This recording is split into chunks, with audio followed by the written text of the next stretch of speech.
Bonsoir, bienvenue à cette séance ordinaire du mois de juillet 2024. Tout d'abord, on va parler du sujet de l'heure, sujet des zones inondables. On a un plan d'action qui va vous être présenté, que je vais vous présenter. Euh, bon, Grosso modo, on va expliquer un peu là, les tenants aboutissants de ce qu'on comprend à date, parce qu'il faut comprendre là, que pour ceux, là, on a à peu près au moins ça dépend de lecture à faire, là, décret, on a guide de méthodologie, on a plein de trucs à lire qui a une incidence une grosse incidence sur notre territoire. À ce qu'on comprend, la philosophie derrière ça, c'est que on a un ouvrage de protection. Faut rappeler que l'ouvrage de protection qui a cédé en 2019, mais le gouvernement québécois a autorisé la réfection, a aussi autorisé tous les gens qui ont été inondés à reconstruire sans restriction d'une zone inondable. Et aussi, il y a certaines personnes qui ont voulu s'immuniser.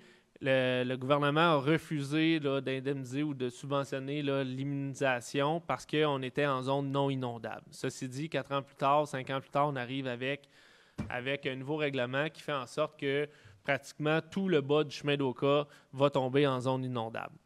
Ce qu'on comprend, c'est que chez nous, la philosophie derrière ça, c'est que la digue a cassé une fois, il y a des chances qu'elle casse une deuxième fois. Fait qu'à partir de ce moment-là, le gouvernement veut légiférer sur l'ouvrage et protéger les gens derrière. Donc, on va les protéger en les mettant en zone inondable. C'est dur à comprendre, mais moi, là, je trouve que c'est un non-sens. Puis inquiétez-vous pas, là, on va se battre pour ça. Ceci dit, je comprends très bien que le risque zéro n'existe pas, puis c'est ce que le gouvernement nous dit aussi, que le risque zéro n'existe pas. Il y a toujours une chance qu'il y ait un bris. Les chances qu'il y ait un débordement sont minimes. On n'est pas à l'abri là, d'un ouragan, mais ça reste que notre digue est à 26,5 mètres au-dessus du niveau de la mer.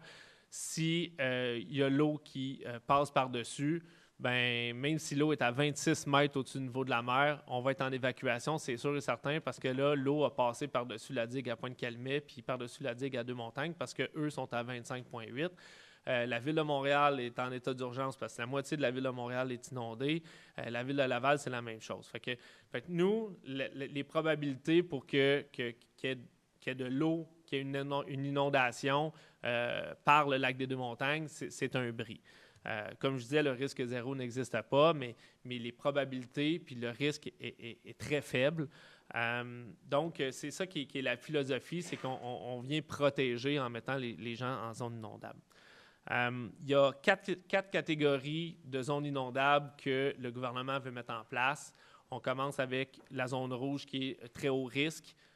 Très haut risque, c'est les gens qui se ramassent en très haut risque. Là, c'est des gens qui vont être littéralement en droits acquis. Ça veut dire qu'on démolit la maison, on ne peut pas reconstruire, vous ne pouvez pas agrandir, vous ne pouvez pas faire rien chez vous.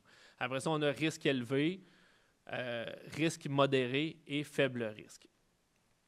Nous, dans notre territoire, comme on est protégé par un ouvrage de protection, il y a d'autres paramètres que le gouvernement veut mettre en place.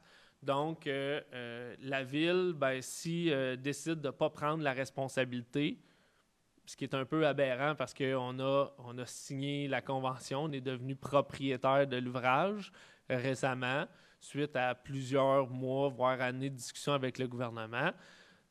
Habituellement, quand on est propriétaire, on est aussi responsable de l'entretien et tout ça. Mais dans le projet, c'est qu'on doit demander la responsabilité. Si la Ville ne le fait pas, ou si la Ville le fait, mais que le gouvernement refuse de reconnaître l'ouvrage de protection parce qu'il considère que l'ouvrage est trop à risque, ils peuvent décider de ne pas la reconnaître. Mais là, le gouvernement va considérer l'ouvrage de protection comme transparente. Donc, ça veut dire que l'eau c'est comme s'il n'y en avait pas, puis l'eau rentre et vient dans le territoire. Fait que là, ça veut dire qu'on va avoir des vagues à l'intérieur des vagues. C'est pas le bon mot à choisir, là, mais des lignes là, qui vont tracer selon les hauteurs. Fait qu'on va avoir une zone à très haut risque. Fait qu'on a environ 500 résidences, plus ou moins, puis peut-être un peu plus, 500 résidences qui vont se trouver en très haut risque. On a, après ça, risque élevé. On a, après ça, risque modéré. Puis en haut, près du chemin d'Oka, on aurait là, des gens à faible risque. Si la ville décide de, on va accepter la responsabilité, comme je dis, on est propriétaire, donc on est déjà responsable, et qu'on démontre au gouvernement par un argumentaire comme quoi que l'ouvrage de protection est solide et puis tout ça, puis inquiétez-vous pas, là, c'est vers là qu'on s'en va, là, c'est sûr qu'on va aller démontrer un argumentaire. Là, comme par magie, puis là, si le gouvernement accepte et reconnaît l'ouvrage de protection, là, comme par magie, la zone modérée puis la zone élevée disparaît. Puis la zone à très haut risque, descend à 10 mètres à partir de l'ouvrage de protection.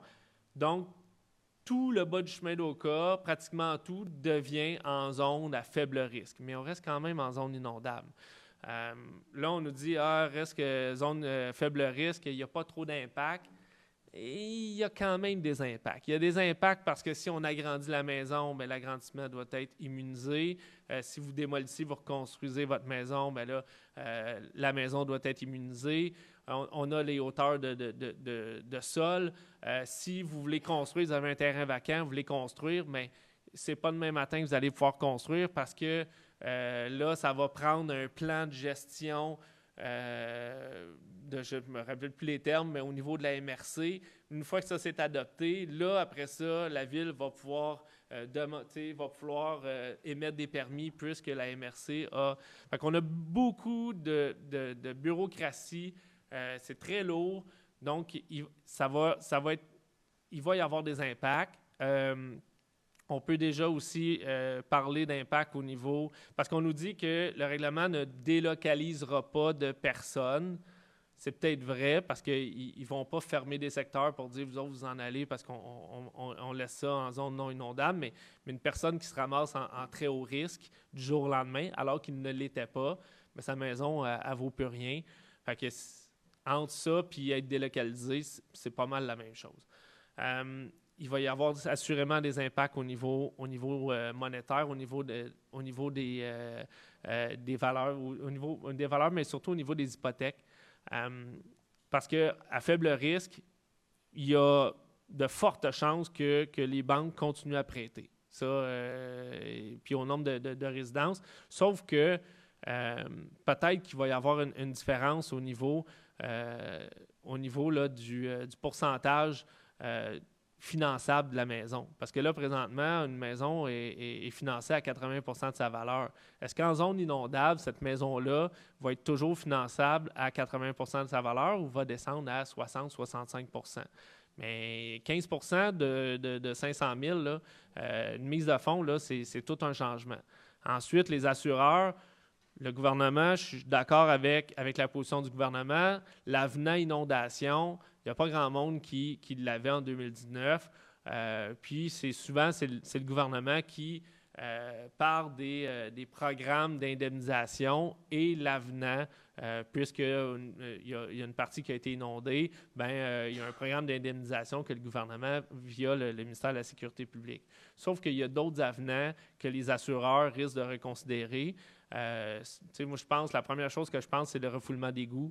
Un refoulement d'égouts en zone inondable, d'après moi, les assureurs vont être frileux là, d'émettre ces avenants-là pour les gens.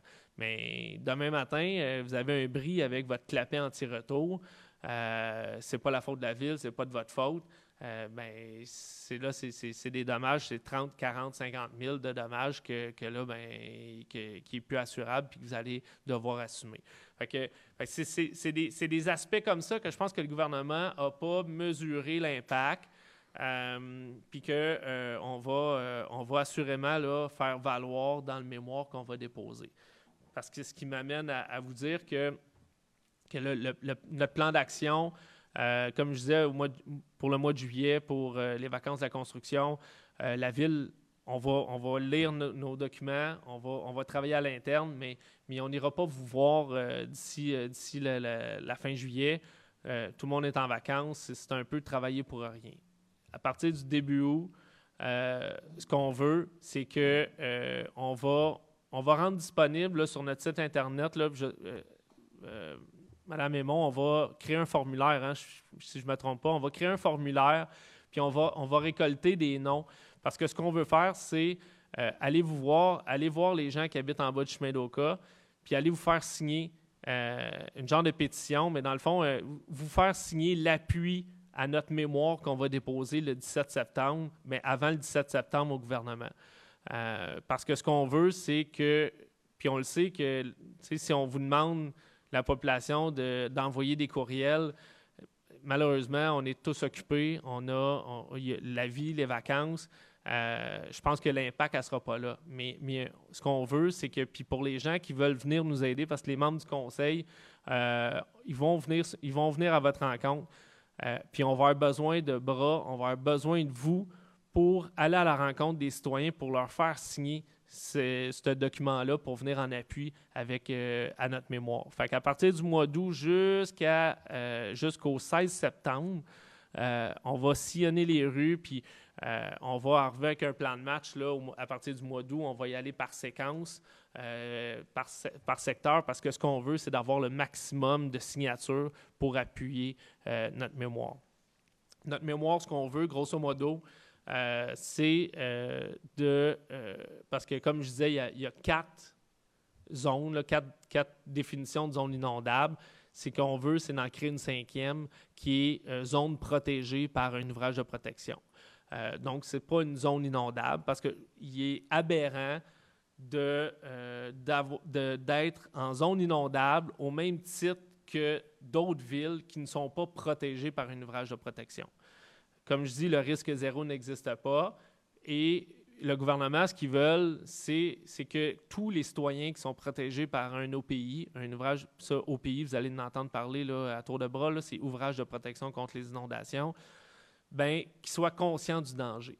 Mais il y a d'autres façons de rendre les citoyens conscients du danger que de les mettre en zone inondable. C'est ça qu'on veut démontrer, puis c'est ça qu'en ajoutant une 5e catégorie qui est ouvrage protégé par un ouvrage de protection, par un OPI, bien, il y a des façons de faire pour vous avertir puis vous rappeler les risques que vous avez à habiter derrière un ouvrage de protection. Et le premier exemple qui me vient, c'est que dans la réglementation, on peut obliger une ville à envoyer un document par la poste, vous rappelant tous les risques. Après ça, il y a des plans de mesures de risque, il y a des plans de mesures d'urgence qui peuvent être mis en place.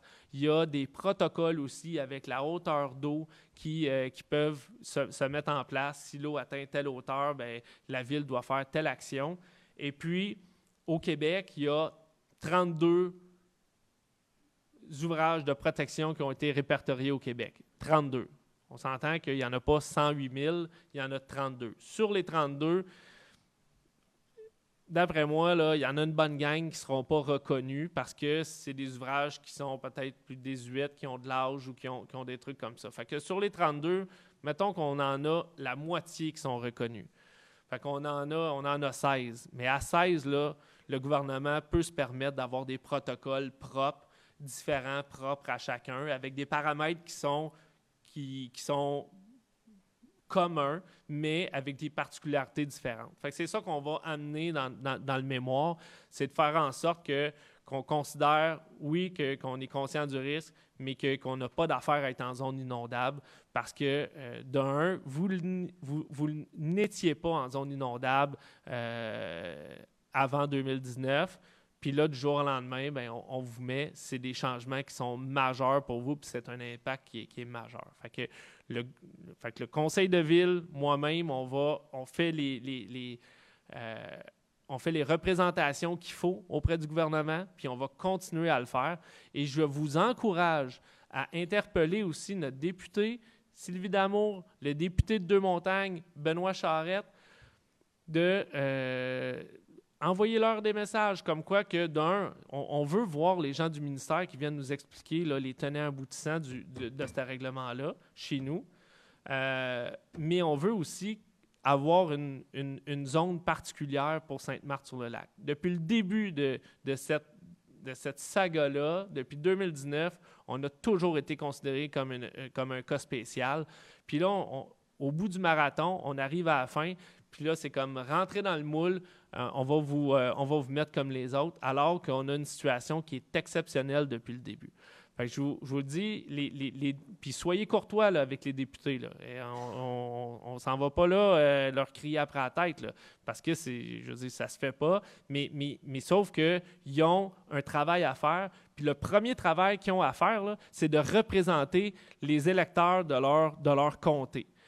Avant tout, là, avant d'être pour la CAQ ou avant un parti politique, là, ils ont été élus pour vous représenter puis représenter tous les citoyens de Mirabel. Puis, aux dernières nouvelles, Sainte-Marthe-sur-le-Lac, Pointe-Calumet, Oka, Saint-Placide font partie du comté de Mirabel. Puis, je pense que l'équipe de la députée et la députée a le devoir de aller défendre vos intérêts auprès du gouvernement et à l'Assemblée nationale. Donc, ne vous gênez pas pour les interpeller. Ils doivent faire le travail de représentation auprès du gouvernement pour défendre vos intérêts. Fait que ceci dit, on va, par des réseaux sociaux, on va vous envoyer la marche à suivre, le formulaire. Si vous voulez participer, vous pouvez arriver ici à l'Hôtel de Ville. Si vous n'êtes pas à l'aise avec le formulaire, ces réseaux sociaux, venez à l'Hôtel de Ville, venez donner votre nom. On va avoir besoin de gens pour aller chercher ces signatures-là parce qu'il faut aller chercher un maximum. On a 6 000 résidences en bas du chemin d'Oka. Si on met 2 personnes par résidence, c'est une possibilité de 12 000 signatures. Il faut aller chercher au moins entre 8 et 10 000 signatures. Donc, puis ça, ce n'est pas les membres du conseil qui vont réussir à tout faire ça au mois d'août. On va avoir besoin de vous. Fait que, l'appel est lancé. On ne lâche pas le combat. On va faire valoir nos points, puis on va travailler là-dessus pour déposer un mémoire complet, puis faire en sorte qu'on change la proposition, le projet de règlement qui est sur la table du gouvernement. Ceci dit, sujet plus léger, fête nationale. Je vais juste faire un retour. On a eu une super belle fête nationale. On a été extrêmement chanceux comparativement aux villes voisines qui ont fêté ça le 23. Donc, je veux remercier les citoyens qui ont participé. On était, je pense, une foule record. On a dû au moins être 8000 personnes à la fête nationale. Donc, c'est un événement qui a été. Puis, les bands ont été super bons. On a eu de la belle température. Ça a été convivial. Ça a été super le fun. Donc, merci de votre présence. Et dernier petit point. J'aimerais souhaiter bonne chance à Caroline Bolduc et Laurie Drouin. Ce sont deux nageuses de Sainte-Marthe-sur-le-Lac qui vont participer au marathon de la relève Rio Tinto au lac Saint-Jean. C'est une épreuve de 10 km en eau libre dans le cadre de la traversée du lac Saint-Jean. C'est une épreuve qui fait place à la relève. Donc, on leur souhaite bonne chance. Malheureusement, je n'ai pas pris la date, là, mais c'est quelque part là, au fin juillet. Donc, on vous souhaite bonne chance, puis représentez fièrement Sainte-Marthe-sur-le-Lac. Donc, on est prêt à aller 1.1, ordre du jour. Oui, c'est ça, ordre du jour. Il est proposé et résolu d'adopter l'ordre du jour tel que soumis. Qui le propose? Lynne Surprenant, je le propose. 1.2, période d'intervention. On vous donne la parole pour la période d'intervention, sauf que la première période d'intervention doit porter uniquement sur les sujets à l'ordre du jour. Donc, si vous avez une question sur les sujets à l'ordre du jour, on vous demande de vous lever à l'avant, de vous nommer et d'indiquer votre rue de résidence. Si vous avez un sujet à aborder autre que les sujets qui sont à l'ordre du jour, on a une seconde période d'intervention qui est à la fin. Donc, là, les sujets sont ouverts à tous et puis on peut parler de n'importe quoi. Donc, on va à la salle, puis après ça, mais on peut aller sur Facebook parce que, pour ceux qui ne le savaient pas, on est en direct aussi sur Facebook. Est-ce qu'il y a des gens qui ont des questions portant sur l'ordre du jour? Oui, il faut venir au micro. Je veux juste savoir si la DIC fait partie de l'ordre du jour parce que je ne la vois pas. Non. Fait que je ne peux pas te poser ta question. Ça va être à la fin. Ça va être à la deuxième période d'intervention. Sur Facebook, est-ce qu'il y a des gens sur... Non? Bon, mais c'est parfait. 1.3, période réservée aux élus. Donc, district numéro 2, Mme Wallo. Oui, bonsoir. Je vais vous parler de Farson, notre ami, notre personne qui nous aide beaucoup au niveau de la restauration, qui aide beaucoup les organismes communautaires aussi. Mais Farson organise pour son 30e anniversaire, pour la Fondation Émile Zell La Violette, un don au suivant, c'est-à-dire qu'ils vont faire des repas. Pendant toute la semaine, il va y avoir une réduction, mais la journée du 16 juillet, de 16h à 19h, il va y avoir de la pizza au four ou un spaghetti bolognaise qui va être donné aux gens contre un don d'un minimum de 5 $. Donc, on invite tout le monde à participer parce que la Fondation Émile Z de la Violette, je veux dire, ils font différentes activités pour nos jeunes. Ils vont faire des boîtes à lunch, ils participent au club des petits déjeuners, ils vont acheter des effets scolaires, ils font de l'aide aux devoirs. Donc, on invite tout le monde à venir le 16 juillet de 16h à 19h pour se procurer une pizza ou un spaghetti. Merci. Et allez les encourager. La famille Farsa sont toujours présents pour les organismes de la région. Quand on a besoin d'eux, ils lèvent toujours la main. Donc, ça vaut la peine d'aller les encourager. Et puis, la Fondation Émile Z de la Violette a leur bureau ici à Sainte-Marthe-sur-le-Lac. Donc, raison de plus de participer à cet événement-là. Madame Surprenant, district numéro 3. Oui, un sujet plus festif. À la demande générale, le Cuban Martinez Show revient cette année encore sur notre super belle plage de la Sablière. L'événement va se tenir jeudi le 18 juillet de 19h30 à 21h. Pour les nouveaux arrivés, c'est tout près de la 43e avenue, presque collé sur la piste cyclable. Amenez vos chaises, vos glacières, vos boissons, mais aucun contenant de vitre. Merci. Merci. Monsieur Limoges, district numéro 4. Oui, bonsoir à tous. Dans le fond, moi, je vais vous parler pour un événement là, qui est la fête de la famille qui va se tenir samedi le 10 août prochain, de 11h à 16h. Donc, je vous invite en grand nombre là, à venir au parc municipal là, pour la fête de la famille. La programmation de l'événement va sortir sous peu, là, donc vérifiez les communications là, qui seront faites par la ville dans les prochains jours. Donc, vous allez avoir la programmation pour cette belle journée. Merci. Parfait. Monsieur Daou, district numéro 5. Merci, Monsieur le maire. Alors, bonsoir à tous. Écoutez, on va aller en continuité avec Mme Surprenant. J'aimerais inviter tous les citoyens à la plage de la Sablière qui est ouverte depuis la fin juin.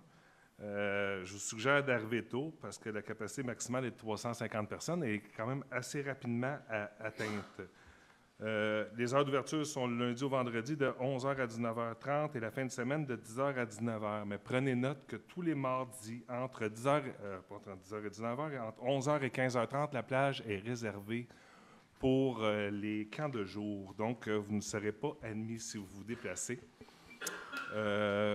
J'aimerais aussi dire que l'eau, elle est d'une excellente qualité. Elle est aussi même vérifiée par nos professionnels à l'interne ici à toutes les semaines. Donc, il n'y a aucune inquiétude à avoir à ce niveau-là. Et puis, c'est gratuit pour tous les résidents avec la carte citoyen. Et si vous ne l'avez pas, elle est disponible à la bibliothèque. Ça prend juste une preuve de résidence. Donc, merci beaucoup. Excellent, merci. Monsieur Boyer, district numéro 8. Oui, donc bonsoir. Moi, je vais vous rappeler du cinéma sur les étoiles pour les jeunes qui vont commencer bientôt. Donc, à partir du 2 août, les vendredis 2 août, 9 août et 16 août, il va y avoir un cinéma sur les étoiles qui va avoir lieu dans le stationnement de l'école secondaire Liberté Jeunesse. Donc, pour le 2 août, c'est les Tortues Ninja Chaos chez les Mutants. Le 9 août, le Pat Patrouille et le 16 août, le Barbie le film. Donc, on vous attend en grand nombre. Puis s'il pleut, ça va avoir lieu au centre communautaire à l'intérieur. Merci. Parfait, merci. Nous allons passer au point 1.4, lecture et dépôt du rapport du maire quant aux faits saillants du rapport financier 2023. Donc, mesdames, messieurs, conformément à l'article 105.2.2 de la loi sur les cités et villes du Québec, je vous présente les faits saillants du rapport financier 2023 de la ville de Sainte-Marthe-sur-le-Lac, audité par Daniel Tétrault, CPA. Les états financiers ont été présentés le mois dernier. Les états financiers consolidés donnent un portrait fidèle de la situation financière de la ville de Sainte-Marthe-sur-le-Lac et des organismes qui sont sous son contrôle au 31 décembre 2023, ainsi que les résultats de leurs activités, de la variation de leurs actifs financiers nets, de leur flux de trésorerie pour l'exercice terminé à cette date, et ce, conformément aux normes comptables canadiennes pour le secteur public.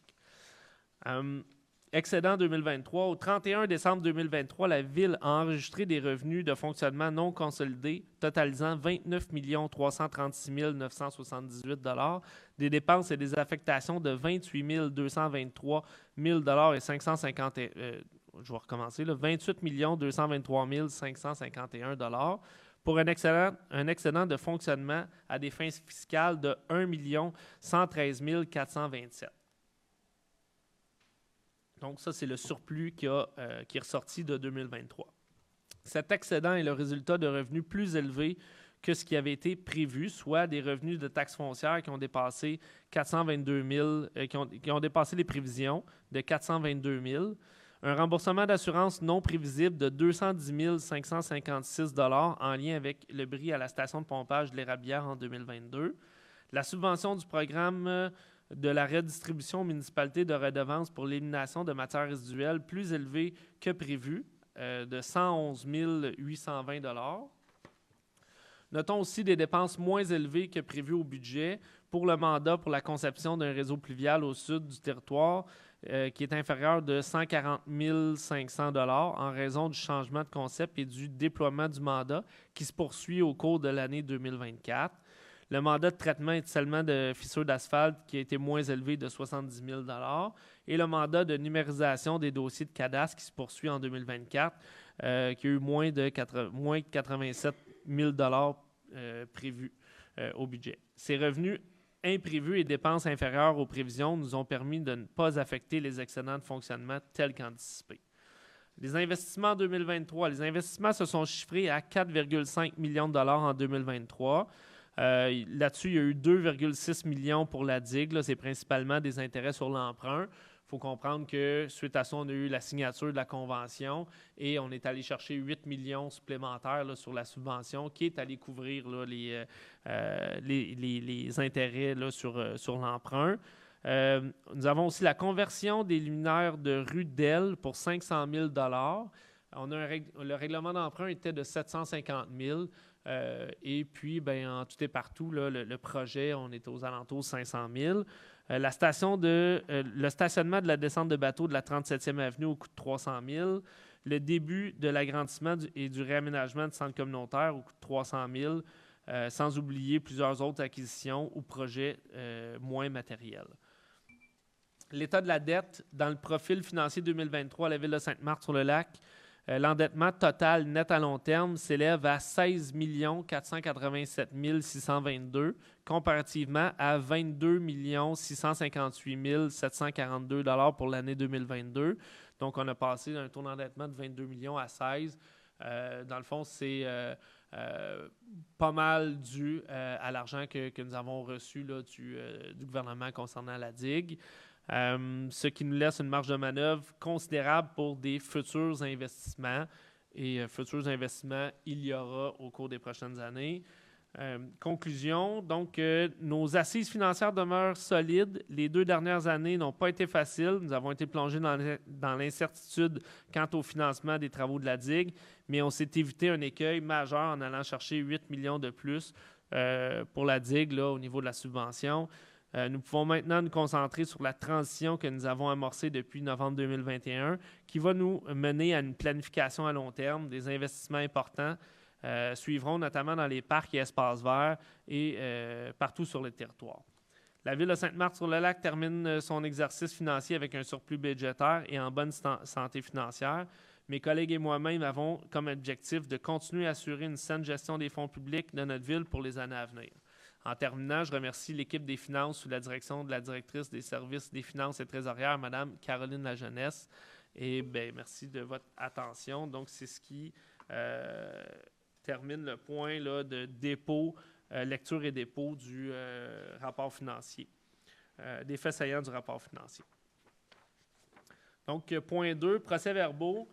Il est proposé d'adopter le procès-verbal de la séance ordinaire du 12 juin 2024 et le procès-verbal de la séance extraordinaire du 19 juin 2024, tel que soumis.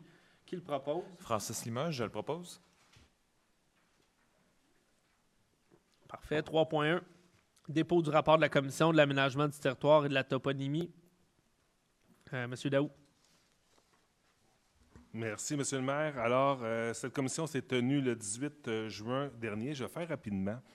La discussion a été basée beaucoup sur le zonage, sur le commerce à domicile ainsi que celui du centre-ville. On a aussi discuté du nombre minimal d'espaces de stationnement et on a eu la présentation du plan d'urbanisme préliminaire. Donc, je propose de déposer le rapport de la Commission de l'aménagement du territoire et de la toponymie. Parfait. Merci beaucoup. 3.2, dépôt du rapport de la Commission de la circulation, de la mobilité et approbation des recommandations. Madame Surprenant. Oui, bonsoir. Nous avons tenu une commission le 26 juin dernier.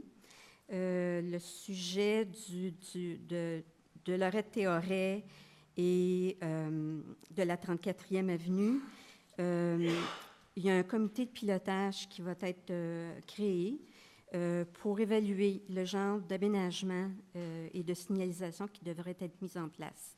Alors ça va aller un petit peu plus tard après l'été et il y aura éventuellement une publication qui sera déposée sur notre page Facebook.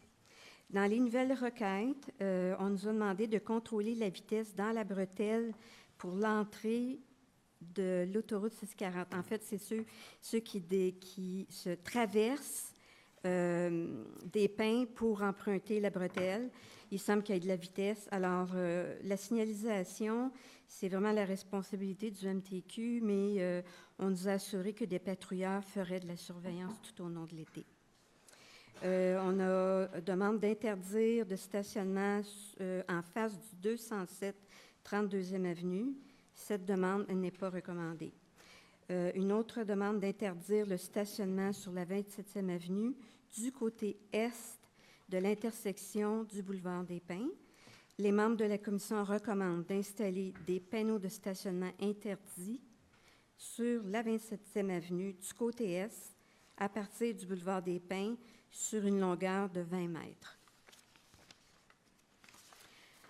Demande de retirer ou déplacer le bord du centre de rue sur la rue Valérie, près de la rue Lorrain.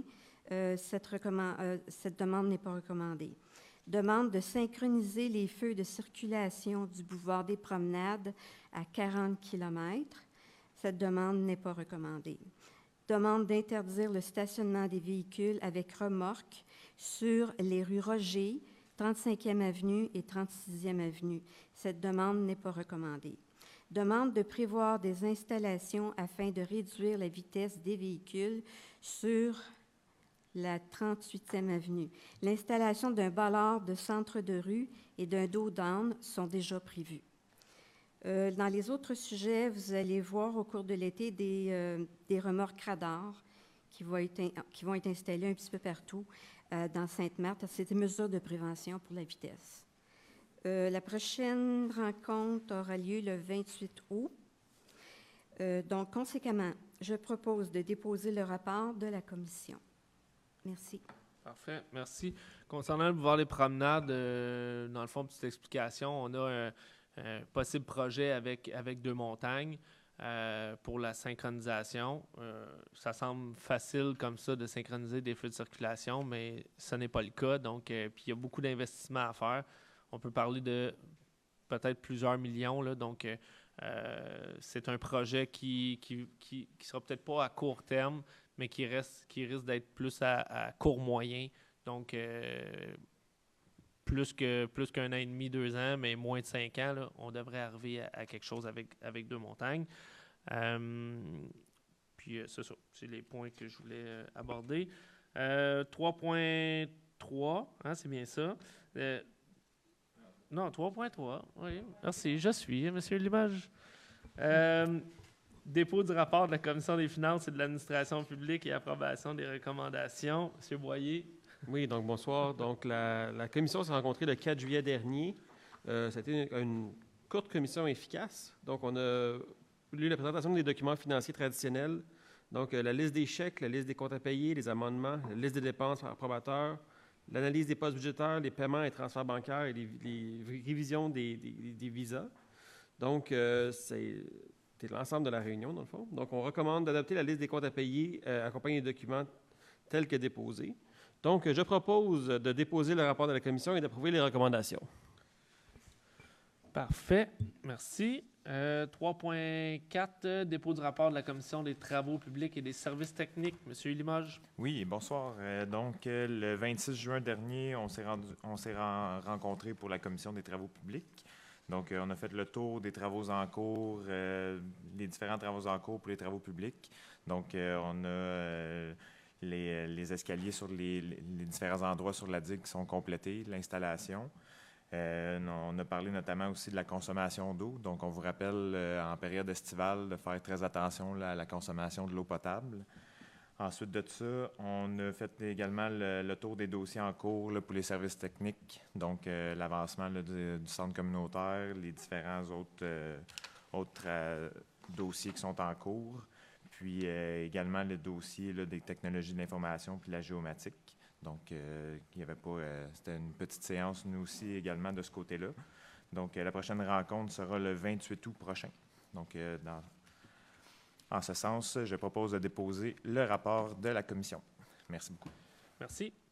3.5, dépôt du rapport de la Commission en environnement et mise en valeur des espaces verts. Madame Lamontagne. Oui, la commission s'est tenue le 17 juin dernier. Nous avons fait quelques retours sur différentes choses là, qui avaient été discutées dans les dernières rencontres, notamment là, la programmation un peu d'activités en lien avec l'environnement pour la période des fêtes. Et avant l'automne et la période des fêtes, on a eu différentes discussions là, de suivi sur le projet de stationnement incitatif, aussi par rapport à des bilans, par rapport à la journée de l'environnement, par exemple. Ensuite, on a discuté principalement d'un sujet qui est l'élaboration d'un plan d'action environnemental. Donc, on va travailler là-dessus avec la commission pour faire un peu le bilan de ce qui a été fait depuis les dernières années et aussi voir dans l'avenir vers où on s'en va, quelles sont les actions qu'on souhaite mener à court et plutôt à court terme, à moyen terme. Et voilà. Ensuite, nous avons fait un suivi sur le règlement sur les pesticides qui tarde, mais qui va venir un jour. Et c'était tout pour cette rencontre. Donc, je propose d'adopter le rapport de la Commission d'environnement et mise en valeur des espaces verts. Parfait. Merci. Nous sommes aux avis de motion. 4.1, avis de motion et dépôt de projet de règlement pour le règlement 669-1, modifiant le règlement numéro 669 concernant le régime complémentaire de retraite des employés de la ville de Sainte-Marthe-sur-le-Lac. Je, Lynne Surprenant, donne avis de motion à l'effet qu'à une prochaine séance du Conseil, je présenterai ou ferai présenter le règlement numéro 669-1, modifiant le règlement numéro 669 concernant le régime complémentaire de retraite des employés de la ville de Sainte-Marthe-sur-le-Lac et dépose en ce sens le projet de règlement.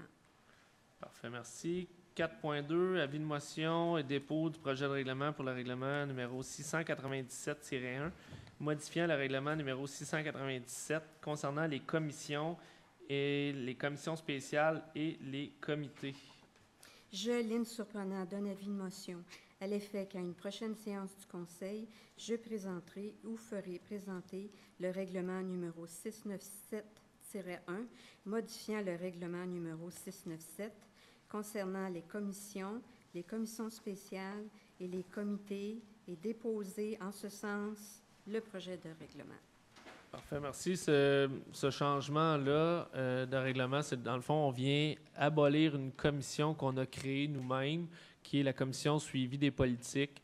On a tout remodelé les commissions en 2022, je crois. Dans le fond, là, parce qu'avant, c'était des comités, mais on a créé des commissions. Puis comme vous pouvez le voir, là, on donne des rapports de nos commissions à chaque assemblée pour vous montrer que ces gens-là, ils travaillent quand même. Ils sont pas là juste là en avant, une fois par mois. Mais on a jugé que la commission suivi des politiques n'était peut-être pas super efficace parce qu'on doublait un peu là, les interventions, parce que cette commission-là suivait toutes les politiques, sauf que là, mettons, on travaille une politique qui touche l'environnement. Bien là, il y avait la commission de l'environnement qui devait aussi là, regarder ça. Fait que là, on doublait là, les interventions. Donc, ce qu'on fait, c'est qu'on va simplement là, diviser les politiques dans chacune des commissions qu'on a présentement. Et puis, c'est chacune des commissions qui vont voir leur propre politique, là. Fait que c'est pour ça qu'on abolit cette commission-là. 6.1, demande de PIA. Considérant qu'en date du 18 juin 2024, les membres du comité consultatif d'urbanisme ont étudié des demandes présentées dans le cadre du règlement 506, des plans d'implantation et d'intégration architecturale. Concernant les recommandations du comité consultatif d'urbanisme, il est proposé d'accepter les plans dont la liste est jointe à la présente résolution. Donc, demande de PIA numéro 2024-0020 au 3040 chemin d'Oka. C'est d'accepter la demande de PIA pour permettre l'installation d'une enseigne isolée pour le commerce Nuance Coiffure et Beauté, selon la condition suivante, que le périmètre de l'enseigne soit découpé avec une bande de la même couleur que le lettrage. Demande de PIA au numéro 2024-0021 au 128 43e Avenue, d'accepter la demande de PIA pour permettre le remplacement du revêtement extérieur du bâtiment principal selon la condition suivante, que le revêtement extérieur soit de couleur Dorian Gray 2065. Demande de PIA numéro 2024-0022 au 3120 chemin d'Oka, d'accepter la demande de PIA telle que soumise pour permettre l'installation d'une enseigne à plat pour le commerce Runes et Magie. Donc, voilà. Qui propose? Marc-André Daou, je le propose, Monsieur le maire. Parfait. 6.2, programme Rénovation Québec, volet Maison Lézardée, certificat de disponibilité de fonds. Donc, considérant que le Conseil de la Ville a adopté la résolution 2024-01-14 concernant le programme de Rénovation Québec, volet Maison Lézardée, afin d'apporter une aide financière aux citoyens admissibles, considérant que la demande de participation au programme a été accordée par la ministre responsable de l'habitation pour un montant de 40 000 considérant que la moitié des sommes payées par la Ville de Sainte-Marthe-sur-le-Lac, considérant que la Ville de Sainte-Marthe-sur-le-Lac a établi un budget à même les surplus non affectés pour répondre aux demandes admissibles. En conséquence, il est proposé que le Conseil municipal crée une réserve à même les surplus non affectés pour un montant de 40 000 pour l'année 2024. Qui le propose? Francis Limoges, je le propose. Parfait. 6.3, protocole d'entente, mesures alternatives des Basses-Laurentides. Considérant que les membres du conseil municipal souhaitent expérimenter le service de médiation citoyenne des Basses-Laurentides offert par l'organisme MABL, considérant que ce service vise notamment à offrir un service de médiation aux citoyens confrontés à un conflit, considérant que ce service de médiation vise à éviter la judiciarisation des différents dossiers et permettre aux parties un règlement à l'amiable. Donc, en conséquence, il est proposé d'autoriser le maire et le directeur général par intérim à signer au nom de la Ville de Sainte-Marthe-sur-le-Lac le protocole d'entente avec médiation citoyenne des Basses-Laurentides. Qui le propose? Claire Roileau, je le propose. C'est un organisme qui vient, souvent, là, on a l'urbanisme, il y a des citoyens qui ont un litige entre voisins, ce qui ne regarde pas nécessairement la réglementation municipale, mais c'est plus de juridiction civile entre deux citoyens. Là. Exemple, l'arbre vient chez nous, moi je ne veux pas le couper, moi je veux que tu coupes ta branche. il n'y a pas de réglementation au niveau de la ville, mais c'est un problème civil. Avant d'envoyer des mises en demeure puis d'arriver aux petites créances puis avec les avocats, mais c'est un service qui est offert par cet organisme-là pour essayer de trouver un terrain d'entente entre les citoyens pour arriver là, justement là, à régler le conflit qu'il y a. Donc, je pense que ça vaut la peine d'aller explorer cette voie-là avec cet organisme. 7.1, destruction de documents inactifs reproduits sous un autre support. Donc, concernant que la Ville de Sainte-Marthe-sur-Lac confirme que le projet de numérisation des documents inactifs a été réalisé de manière à assurer la valeur juridique des documents et de l'équivalence fonctionnelle des supports conformément aux prescriptions de la loi concernant le cadre juridique des technologies de l'information. Concernant que la Ville de Sainte-Marthe-sur-le-Lac confirme que le projet de numérisation des documents inactifs a été réalisé en conformité avec les recommandations de la Bibliothèque et Archives nationales du Québec en matière de numérisation. Concernant que la Ville de Sainte-Marthe-sur-le-Lac confirme favoriser l'accessibilité à ces archives, quel qu'en soit le support, et ça en conformité avec la politique de gestion de documents inactifs des organismes publics. En conséquence, il est proposé d'autoriser le greffier à demander à la Bibliothèque et les Archives nationales du Québec l'autorisation d'éliminer des documents inactifs, source pour et au nom de la Ville de Sainte-Marthe-sur-le-Lac, qui le propose. Alex Brisebois-Proulx, je le propose. Donc, on a des documents qui datent de Mathusalem. On les a numérisés. Il y a des documents qu'on doit garder à l'infini, version papier, mais il y a des documents qu'une fois numérisés, on peut, avec l'autorisation, là, de s'en débarrasser. Donc, on va demander l'autorisation là, aux archives pour pouvoir liquider là, la version papier pour garder la version numérique. 7.2, course, la résilience de la famille Harding, autorisation. Considérant que les policières et policiers de la Régie de police du Lac-des-Deux-Montagnes organisent une course dans le but de venir en aide financièrement à la famille d'un collègue dont plusieurs membres de la famille ont durement été frappés par le cancer, considérant que cette course d'un trajet maximal de 10 km aura lieu le 15 septembre 2024 et débutera au poste de police de la Régie, localisé au 615 20e Avenue, et longera la piste cyclable La Vagabonde, située sur le territoire des villes de Sainte-Marthe-sur-le-Lac et de Deux-Montagnes. Considérant que les membres du conseil sont sensibles à la situation que vit cette famille, en conséquence, il est proposé que le conseil municipal autorise la Régie de police du Lac-des-Deux-Montagnes à tenir cette course qui longera une partie de la piste cyclable sur son territoire. Donc, voilà. Qui en fait la proposition? Francis Limoges, je le propose. Parfait. 7.3, aide financière. Considérant que la Ville de Sainte-Marthe-sur-le-Lac tient à soutenir la communauté en venant en aide aux différents organismes de la région, tant au niveau culturel, sportif ou communautaire. En conséquence, il est proposé d'accorder une aide financière, soit à l'organisme La Libellule, levée de fonds 600 $, et la course La Résilience de la famille Harding au montant de 250 $. Qui le propose? Claire Wallot, je le propose. Parfait. 7.4. Juste, monsieur le greffier, monsieur Pilon, on va faire 7.2, 7.3, là, juste peut-être des petites modifications par après là, au libellé des résolutions. 7.4, résolution modifiant la résolution numéro 2022-08-263 concernant la composition des commissions.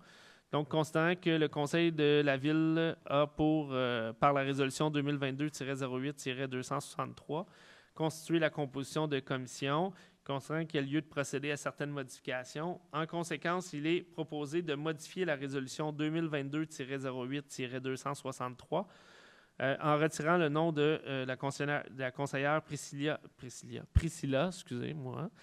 Lamontagne de la Commission des loisirs, de la culture et de la vie communautaire et en retirant complètement la Commission du suivi des politiques. Qui le propose?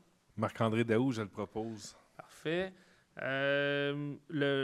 Pourquoi on retire Mme Lamontagne? C'est qu'on avait 4 membres du conseil au sein de la commission. On a décidé de réduire ça à 3 membres du conseil. Donc, on a sacrifié Mme Lamontagne au sein de la commission des loisirs. Fait qu'on trouvait qu'avec 3 élus, là, c'était en masse sa commission.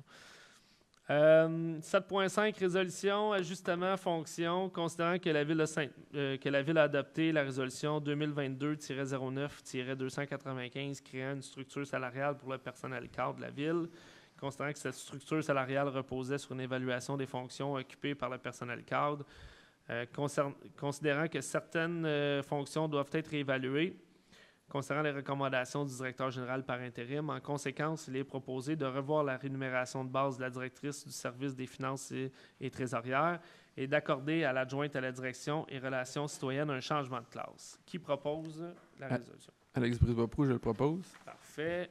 8.1, octroi de permanence, Mme Julie Godin au poste de commis au prêt. Considérant qu'en date du 23 mai 2023, la Ville de Sainte-Marthe-sur-le-Lac procédait à l'embauche de Mme Julie Godin à titre de commis au prêt à la bibliothèque municipale, considérant que les dispositions de la convention collective Col Blanc de la Ville de Sainte-Marthe-sur-le-Lac, considérant des recommandations de la directrice de la bibliothèque, il est proposé d'accorder la permanence à Mme Julie Godin à titre de commis au prêt, poste régulier à temps partiel, et ce, rétroactivement au 18 mars 2024, le tout conformément aux conventions collectives. Qui le propose?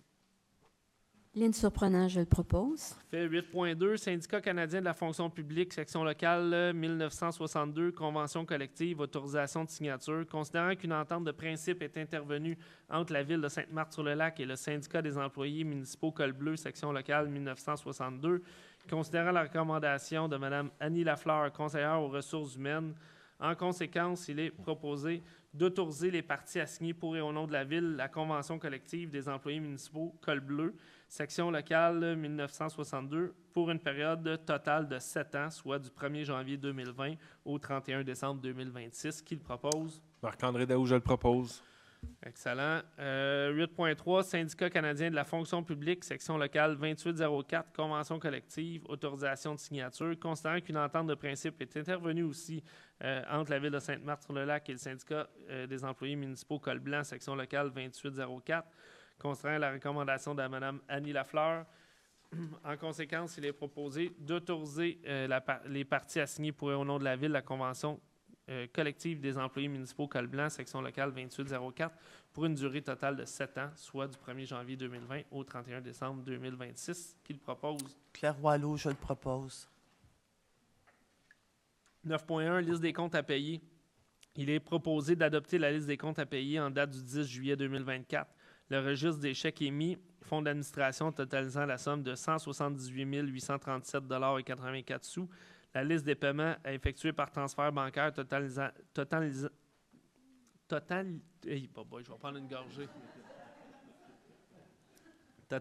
la somme de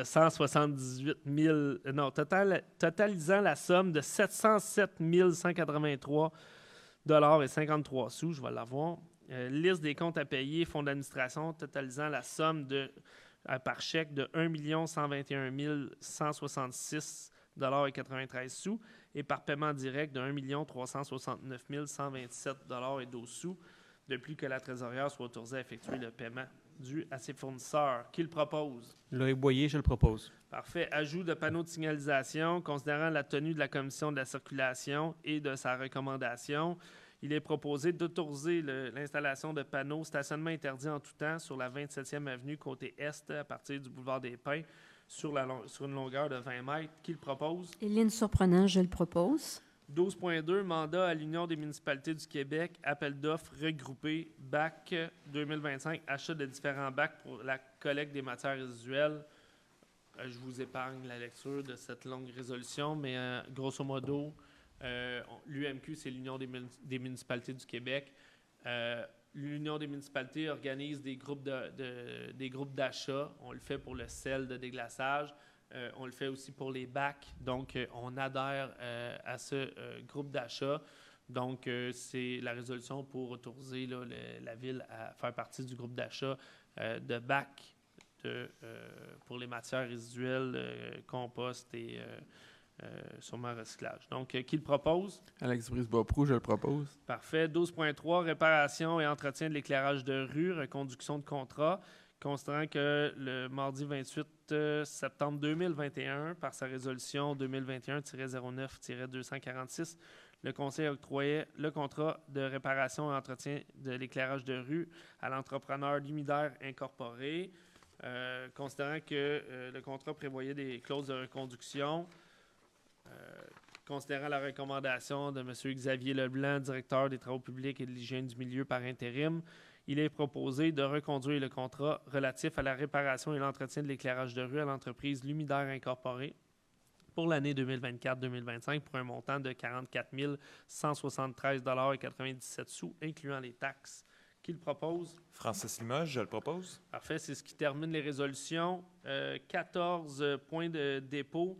On fait le dépôt de la liste des dépenses par approbateur juin 2024, dépôt du rapport mensuel des permis de construction juin 2024 et dépôt du rapport concernant les valeurs de construction juin 2024. Et nous sommes rendus à la période d'intervention. Donc, période d'intervention, comme je vous disais, on vous demande de venir à l'avant, vous nommer et d'indiquer votre rue de résidence d'y aller de votre intervention. On n'a pas j'ai pas de cadran, là, mais dans la réglementation, on donne 5 minutes pour l'intervention. Donc, si vous dépassez les 5 minutes, je vais vous faire un petit clin d'œil d'essayer de raccourcir ça. Comme je dis, on n'a pas de timer pour ça. Mais on vous demande d'être concis en dedans de 5 minutes. Une fois qu'on va avoir abordé les questions à l'intérieur ici dans la salle, on va se tourner sur Facebook pour prendre des questions. Puis je pense qu'il y en a plusieurs sur Facebook. Oui. Puis on me dit à l'oreille que c'est important, les gens, quand vous venez poser votre question, de bien parler près du micro parce que pour que les gens puissent vous entendre aussi sur Facebook. Donc, à vous la parole.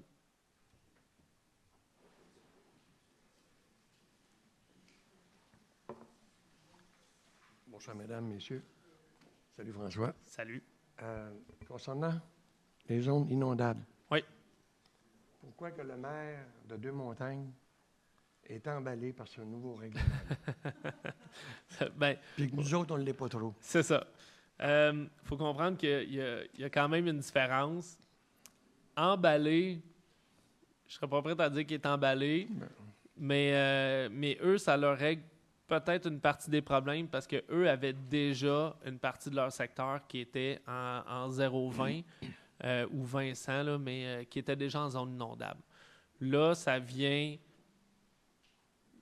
un peu là, rectifier puis clarifier un peu la zone où est-ce que c'était une zone inondable. Par contre, je ne veux pas trop m'avancer, mais il reste eux aussi à faire reconnaître leur ouvrage de protection, oui, comme bien. Nous. Puis ça, encore, on a les paramètres, là, on commence à les lire. Là. Ça va dépendre, ça va être quoi la flexibilité, puis ça va être quoi là, c'est ça, les paramètres. Puis après ça, ben ça va dépendre aussi parce que là, ils sont en train de revoir aussi les cotes 100 ans et toutes les cotes du lac des Deux-Montagnes et d'ailleurs pour ajouter le facteur changement climatique. Donc, la cote 100 ans qui était peut-être à 24,75, puis là, je dis un chiffre comme ça, bien, peut-être qu'ils vont la monter à 25,03. Mais si la cote monte à 25,03, bien, il y a un impact assurément sur la zone protégée parce qu'ils calculent ça selon les niveaux. Tu sais, si l'eau du lac monte à 25, mais 0,3, bien, ça veut dire que ton territoire, tout ce qui est à 25,03, ben risque d'être inondé. Donc, ça veut dire qu'on va vous mettre en zone inondable. Fait que peut-être qu'eux aussi vont avoir une zone inondable qui va être plus grande que celle qu'ils ont déjà. Ceci dit, point de Calumet, ils ne sont pas enchantés, eux autres, là. Pas du tout, là. Parce que, comme nous, ils ont un ouvrage de protection. Eux, la différence avec nous, c'est qu'ils n'ont pas été inondés, eux, en 2019. Donc, ils font quand même l'exercice d'aller mettre la ligne des Hauts-d'eau, la ligne 350 ans, Fait qu'eux autres se ramassent à 96% du territoire qui se ramasse en zone inondable. Et puis là, ce qu'on lit, c'est que même à faible risque, pour des critères pour reconstruire, ben il faut, si demain matin, j'ai un terrain vacant, puis là, ils ont mis des dates, là, je pense que c'est juin 2021, là, fait que, là, je sais pas, je me rappelle plus avant-après, mais il va falloir que je regarde ça, mais s'ils veulent reconstruire, il faut que la ville, que le secteur soit desservi en aqueduc et en égout municipal. Nous, à Sainte-Marthe, il y a Michel Leroux, à la fin des années 90, qui est arrivé, puis qui a arrivé avec le projet d'égout pour l'ensemble du territoire. Mais à Pointe-Calmet, 80-85% du territoire, eux, c'est des faux septiques, là. Fait que eux, ils risquent d'avoir des problèmes, même à faible courant. Fait que tu sais, autant qu'on a des similitudes avec Pointe-Calmet, on en a un peu moins avec Deux-Montagnes, mais autant qu'on est différents. Tu sais, Pointe-Calmet, eux, leur digue leur a toujours appartenu. Nous, c'était au gouvernement. Nous, on n'était pas en zone inondable. Eux, ils étaient en partie non. Fait que, mais on a beaucoup de ressemblances avec Pointe-Calmet. Mais sachez que j'ai des contacts réguliers avec le maire Martin, la mairesse Fontaine, des villes voisines, et que la MRC aussi est proactive dans le dossier. Là. On essaie de mobiliser tout le monde. Puis il y a Oka Saint-Placide aussi là, qui sont touchés. Là. Eux n'ont pas d'ouvrage de protection, mais ils vont être touchés quand même par cette réglementation-là. Fait que on se tient les coudes puis on essaie de justement là, mettre une pression au gouvernement pour faire changer les choses. Et notre digue est vraiment meilleure que celle de Deux-Montagnes, là. Ah, là, je peux pas... En fait, non, digue... je m'avancerai pas là-dessus. OK. En fait, digue est pas mal meilleure. Là. Je m'avancerai pas là-dessus. C'est-tu parce que le ministre Charest est dans ce domaine-là, Deux-Montagnes, ou... Ben, je sais pas, mais c'est parce qu'eux, ils ont une situation qui est vraiment emballée. Oui. Mais eux, ils ont une situation où est-ce que ils ont déjà une zone inondable que là, ça vient comme un peu régler ou juste clarifier leur zone. Okay. Peut-être ça, leur emballement, mais on verra avec le temps. Là, mais je sais que chez nous, puis Pointe-Calmet, on n'est pas emballé, mais pas du tout. Je pense que j'ai passé mon temps. Hein? Ouais, ben, c'est moi qui l'ai dépassé. Merci. Jusqu'à l'autre question? Sylvie Clermont, 2978 rue des Chênes. Je vais tout de suite vous donner ce document-là. Oui. Oui. J'ai deux sujets, je vais essayer de faire vite. Le premier sujet, c'est que je lisais dans la presse il y a quelques jours un article sur le lac Mégantic qui s'est qualifié pour faire partie d'une ville Cheetah-Slough. Cheetah-Slough, vous l'avez lu, c'est ça. Je trouvais ça fort intéressant. Cheetah, ça veut dire ville en italien. C'est un mouvement qui a démarré en Italie. Il y a 250 villes à peu près au monde qui font partie de ce mouvement-là. Et le lac Mégantic s'est qualifié. Cheetah-Slough, je vais lire un petit peu ce qui est sur le document, juste pour que les citoyens qui écoutent soient au courant. On sait que la catastrophe au lac Mégantic est arrivée en 2014. Mm-hmm. Puis sans comparer ce que le lac Mégantic a vécu à ce que nous, on a vécu ici, il y a quand même une similitude d'un drame en quelque part qui vient comme affecter une communauté. Et quand j'ai lu ça, je me suis dit, quelle belle initiative ce serait si Sainte-Marthe-sur-le-Lac, on pouvait nous autres aussi s'intéresser à cet organisme-là et s'en inspirer finalement. Donc, Cheetah, c'est ville. Slow, c'est pas parce que la ville est lente et c'est que c'est une ville, c'est l'éloge d'une ville qui prend le temps de vivre, qui prend le temps de prendre des bonnes décisions pour ses citoyens, pour l'environnement. Il y a différents critères, il y a différents dossiers, en fait, qui sont étroitement regardés par cet organisme-là, qui sont l'énergie et l'environnement, infrastructure, qualité de vie urbaine, agriculture, tourisme et artisanat, hospitalité, sensibilisation, formation, cohésion sociale et partenariat. Donc, dans chacun de ces groupes-là, il y a des conditions. Il y a 72 conditions. Okay.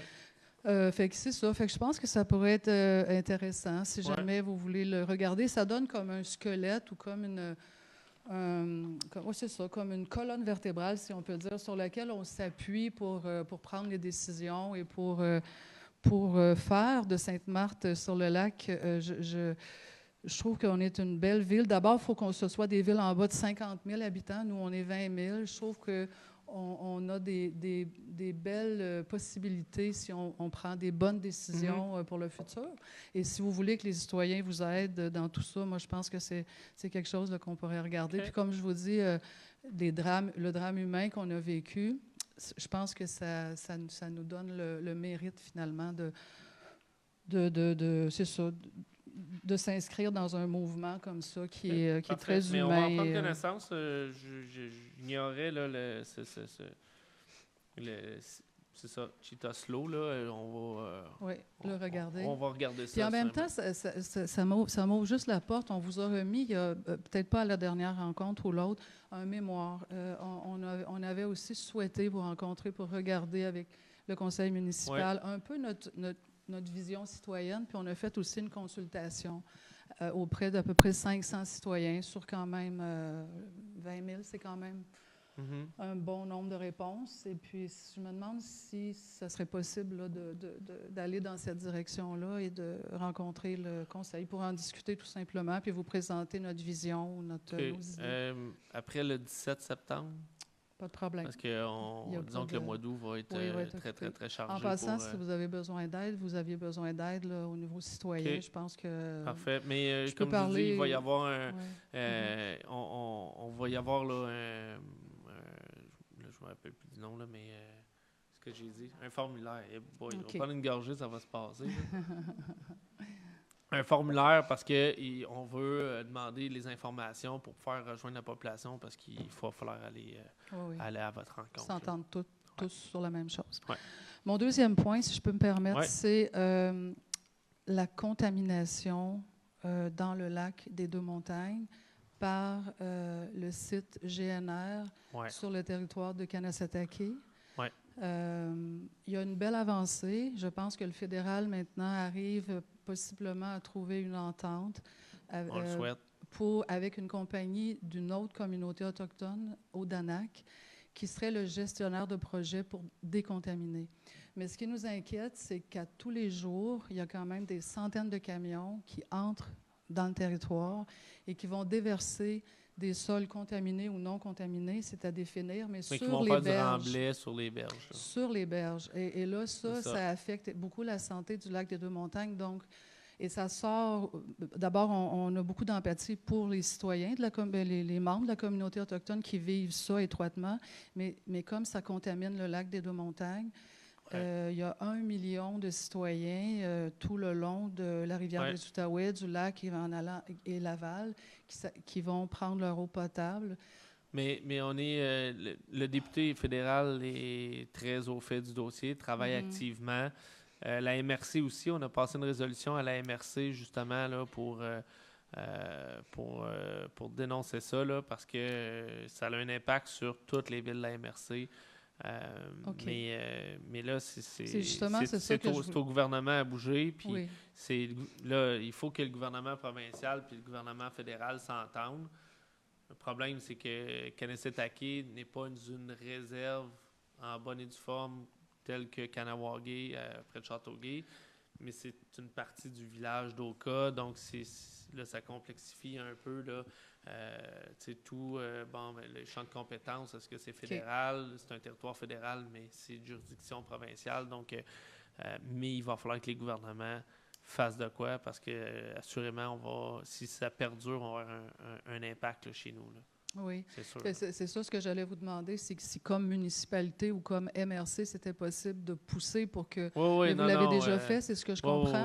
Oui. Okay. Puis on essaye de pousser, mais la balle est dans le camp des fédéral, provincial, c'est sûr. Paliers supérieurs. Là. Par contre, le municipal peut quand même pousser comme vous le faites, ou comme vous l'avez déjà fait, ou que vous pouvez continuer à le faire. Je pense qu'on va revenir au courant des prochaines semaines, prochains mois, parce que il faut vraiment que ça bouge, ce dossier-là.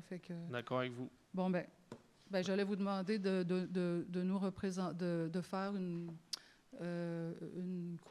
proposition, comment on appelle ça, une résolution. Une résolution, mais on en a fait Mais- une à la MRC. OK. Puis, comme je dis, le député fédéral, on jase quand même régulièrement.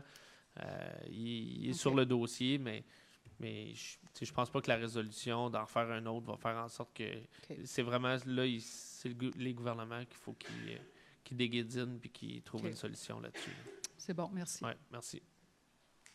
Est-ce qu'il y a d'autres questions?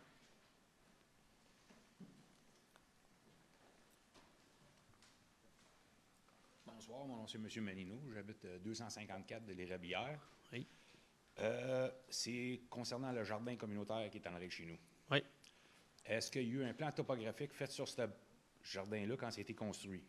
Parce que présentement, j'ai des accumulations d'eau à chaque tombée de pluie qui prennent 3 à 4 jours à vider, que j'ai jamais eu avant. Et si on regarde le long de la clôture, il y a 4 à 6 pouces de terre glaiseuse, comme on sait, qui n'absorbe pas l'eau, qui déverse l'eau du jardin dans ma cour. OK. En plus, le 4 à 6 pouces, on parle du point bas, le terrain montant. Et la piste cyclable à l'œil nu, on le sait, qui est 10 à 12 pouces plus haut encore. Fait qu'il y a un gros pourcentage d'eau qui se ramasse dans ma cour. OK. Là, je veux savoir s'il va y avoir des correctifs de fait ou je vais être obligé de remonter mon terrain pour compenser pour l'incompétence de l'opérateur de boule. Avez-vous appelé au garage municipal? Non. OK, bien, la première chose... Parce que moi, je travaille le jour, j'ai pas le temps d'appeler là. OK, mais la première chose à faire, c'est d'appeler au garage municipal. C'est la ville qui est propriétaire du terrain. Oui, oui. La ville est responsable. OK, laissez-moi finir, là. Je comprends, là. Mais la première chose à faire, là, c'est d'appeler au garage municipal, parce que c'est pas moi qui va aller sur le terrain réparer ça. Je veux dire, c'est... Non, je sais que c'est pas vous. Mais c'est ça, mais c'est les professionnels. Fait que, tu sais, là... Ça, c'est un gros terme, vous avez dit là. OK, là, la job a été mal faite. OK, là, non, mais on va arrêter. Mais on va arrêter de niaiser, là. Je veux dire, c'est quand même là, des gens compétents à la ville.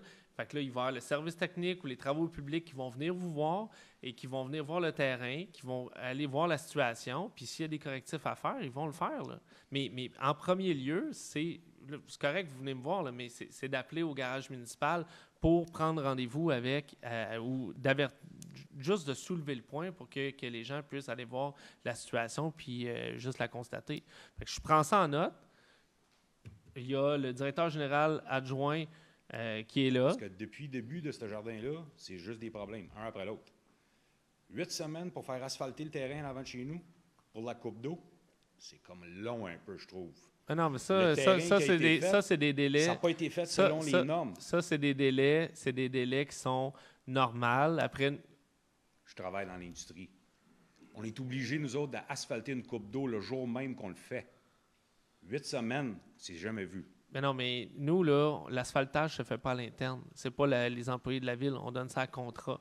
Fait que le contrat, c'est sûr et certain qu'ils ne viennent pas à toutes les patchs qu'ils doivent faire. Fait que quand on mandate l'entrepreneur, ben, il vient pour faire 8, 9, 10 patchs en même temps. Puis c'est là qu'il a fond. Fait que c'est sûr et certain qu'il y a des délais, là. Et, je veux dire, si une ville qui a son propre service va le faire plus rapidement. Nous, on n'est pas assez gros, il faut aller à l'externe. Puis là, depuis l'installation de ce jardin-là, moi, j'ai perdu l'intimité complète de ma cour. Ah, mais en arrière, là, c'est un terrain c'est un terrain municipal. Fait que j'ai entretenu à moitié pendant 27 ans. Ben c'est oui, moi qui coupais le gazon. OK, mais ce terrain-là, ça aurait pu être un parc, ça aurait pu être ça aurait pu être d'autres choses, là. Mais là, moi, je me ramasse chez nous avec du monde que je connais pas puis je veux pas connaître, qui sont sur le bord de la clôture à me regarder dans ma piscine. Ah, mais c'est-tu normal? Bien, vous êtes en arrière d'un terrain qui appartient à la ville. Je veux dire, demain matin, ça aurait pu être un parc aussi, là. Oui, mais ça va être... C'est ma femme. Oui, non, ça je suis au courant, mais c'est juste qu'il n'y a pas personne sur Facebook qui va comprendre. On va vous demander de venir à l'avant pour discuter. Mais ça, là-dessus, là, tu sais, je veux dire, c'est... Demain matin, là, il y a un parc qui se fait sur un terrain vacant. Je veux dire, c'est un terrain qui appartient à la ville, là. Ça peut être un parc pour enfants, ça peut être un pump track pour des vélos, ça peut être plein d'affaires, là. Fait que, allez-y. Natacha Dupont. Oui. C'était supposé être un aire de repos. Depuis que c'était le maire Leroux qui était là, il nous a toujours dit que c'était supposé, dans le temps-là, quand il disait que c'était supposé être éventuellement une piste cyclable qui est faite maintenant, que le terrain vert, ça a été un parc de repos, comme il a dit, une table de pique-nique, 2 bancs de parc. C'est ça. Mais c'était pas dans la planification de la ville, ça. Même dans le temps que c'était Mme Sonia, elle aussi, elle disait, on l'avait même, quand on s'est mariés, justement ici, là, on en a même parlé, puis elle nous a même montré les papiers pour, c'était réellement ça, c'était un aire de repos. C'était pas pour être un parc, parce que c'est pas si gros pour être un parc, parce que le parc qui est des Lucioles est trop proche, fait qu'il ne peut pas y avoir un parc, fait que c'était un aire de repos. Puis là, on est loin d'un aire de repos. OK, mais de toute façon, là, de la planification, on peut changer la planification, même si il fait un temps où est-ce qu'on dit que c'était une heure de repos.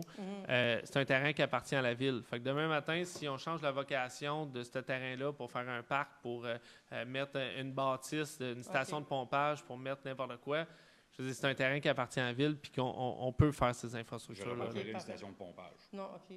Ouais, mais là, c'est un jardin collectif. J'ai une question. Ça n'aurait pas une autre clôture à nous. Vous, la ville, aurait placé une clôture, oui? Pas nécessairement, non. Vous avez fait un parc, pas de clôture? Oui. Qui est à doigt des maisons? Oui. Fait que n'importe qui peut rentrer chez nous, puis c'est non, normal. mais dans ce cas, on a une clôture, parce que moi, je me demandais, il n'y a pas moyen d'avoir comme quelque chose de privé pour qu'on retrouve notre intimité. Retrouver notre intimité qu'on avait. Parce que des fois, il peut y avoir plusieurs mais là, mais encore là, c'est pas...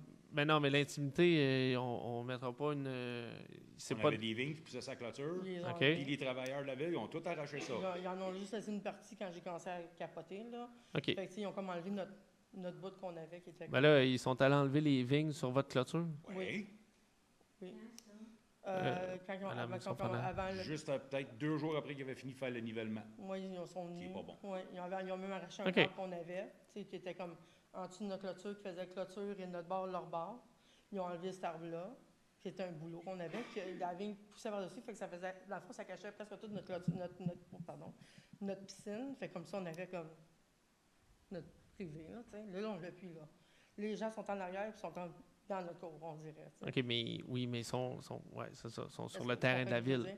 Oui, mais je veux dire, avoir mis un parc là, avec des enfants, avec des gens qui se promènent, ça aurait été la même chose, là. OK. Mais ça, je vais vous demander après d'aller voir M. Lefebvre, de prendre, de donner vos informations. Il va y avoir quelqu'un de la ville là, qui va aller voir l'état du terrain, parce que je pense que la première problématique, c'est l'accumulation d'eau. Là. Fait qu'on on va aller constater ça. Puis si, effectivement, il y a accumulation d'eau, bien, il va y avoir correction de la part de la ville. Si c'est nous qui causons le problème, on va... Ça, c'est aussi ma clôture qui commence à pencher. Depuis qu'ils ont fait la piste cyclable, ils ont fait l'excavation, ils ont fait un fossé d'irrigation, on va dire en termes lousses. Ça n'a jamais été compacté, puis là, ma clôture commence à pencher. Le terrain se lave par en dessous. Parce que, comme vous savez, ce territoire-là, c'est toute de la glaise. OK. Fait que l'eau... OK. Mais ça c'est toute le technique, là, c'est avec eux autres là, que vous allez voir ça. Bon. C'est bon? Merci beaucoup. Parfait, merci. Est-ce qu'il y a d'autres questions dans la salle?